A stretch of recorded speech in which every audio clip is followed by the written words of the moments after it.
கிறிஸ்துவினால் தெரிந்தெடுக்கப்பட்டவர்கள், இயேசுவின் இரத்தத்தினால் கழுவப்பட்டவர்கள்.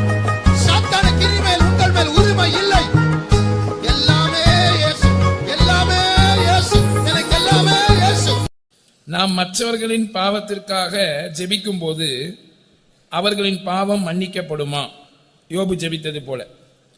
அந்த மற்றவர்கள் மரிக்கிற தருவாயில் அவங்களுடைய பாவத்தை நாம் அறிக்கையிட்டால் கர்த்தர் அவர்களை மன்னித்து அவர்கள் மரிக்கும் போது பரலோகத்தில் சேர்த்துக் கொள்வாரா?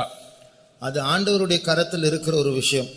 மற்றவர்களுக்காக மன்னிப்பு கேட்டால் இன் ஜெனரல் அவர்கள் மனம் திரும்பினால் மட்டும்தான் மன்னிப்பு கிடைக்கும். ஆனால் மற்றவர்களுக்காக நாம் பரிந்து பேசும்போது உயிரோடு இருக்கிறவர்களுக்கு ஆண்டவர் மன்னிக்க வாய்ப்பு இருக்கு. ஏனென்றால் நாளைக்கு திருப்பி அவங்களே மனஸ்தாப்படலாம்.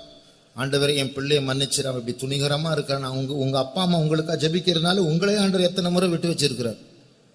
ஆனா அதே நேரத்துல உங்களுக்குள்ள ஒரு மனம் திரும்புதல் இல்லாவிட்டால் கடைசியா அம்மா அப்பா ஜெபம் கேட்கப்படாது. அப்போ அதனால மரண தருவாயில் இருக்கிறவர்கள் மன்னிப்பு பெறுவார்கள் என்று சொல்வது, மற்றவர்கள் ஜெபிக்கிறதுனால சொல்லும்போது அது ஆல்மோஸ்ட் இம்பாசிபிலிட்டி தான். அது அசாத்தியமான ஒரு காரியம் தான். ஆனாலும் அது ஆண்டவருடைய கரத்தில் தான் இருக்கிறது. சிலர் மற்றவங்களுக்கு ஜெபிக்க வேண்டாம்னு சொல்றாங்க, அது சரியா?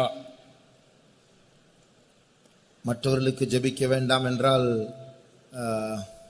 தலையில கை வச்சு ஜெபிக்க கூடாது. ஆனா மற்றவர்களுக்கு ஜெபிக்கிறது தப்பே கிடையாது.